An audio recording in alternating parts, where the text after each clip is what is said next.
Item hashtag SCP-068. Object Class Safe. Special Containment Procedures.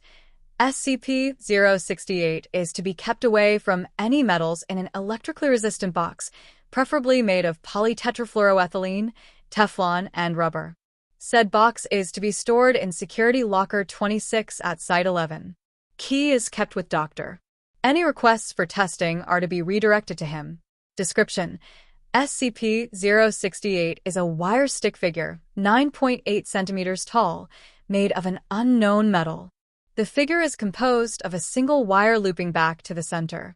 The wire itself appears to have been bent numerous times in multiple places. When an electric current is introduced to SCP-068, it becomes animate, moving about on its own. SCP-068's joints are where a normal human being's would be. Once activated, SCP-068 begins to search for any metallic material. Once metal has been found, SCP-068 will begin to knead it and pull a thin strip of metal off. SCP-068 will then construct another figure similar to itself.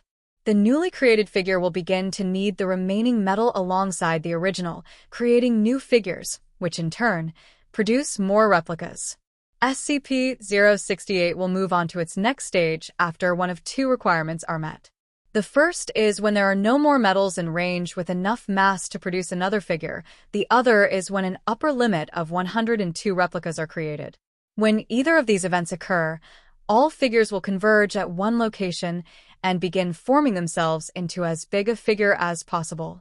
With a maximum of 102 minifigures, the resulting figure reaches 2 meters in height. SCP-068 situates itself in the intersection of the torso, arms, and head. Gamma, beta, and theta waves begin emanating from SCP-068 after this union. SCP-068 will then begin to search for metals again, attempting to create more figures, only scaled up to whatever size 068 is currently at. These replicas do not emanate brain waves like 068 does. If 068 is not at the maximum size limit after this, it will continue to create and add more figures to itself until the limit is reached. Once it has reached the second stage, and there are no metals available from which to construct figures, SCP-068 returns to its dormant state after 4 minutes and 32 seconds of activity. Materials surrounding the original figure must be melted away in order to retrieve 068. SCP-068 is capable of kneading and manipulating any metal presented to it, regardless of properties. It also appears to be impervious to any attempts to damage or destroy it.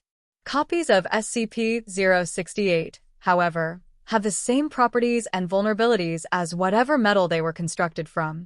SCP-068 can detect metals hidden from view through an as-of-yet-unknown process. While 068 will not attempt to reach metals that are too difficult to get to, it will tear through anything that is soft enough for its limbs to penetrate. What it considers soft enough changes depending on what 068 is shaped from at the time. Addendum 068-A. A proposal has been made to use SCP-068 to dispose of dangerous metal-based SCPs. Addendum 068-B. Please see attached document 068-A. Document hashtag 068-A. The proposal to use 068 for disposal of dangerous metal-based SCPs has been denied. Seeing as how many, if not all, of our dangerous metal-based SCPs are also invincible, the only thing we would have is a bunch of invulnerable wire figures running about. Honestly, who even thought this up? Dr.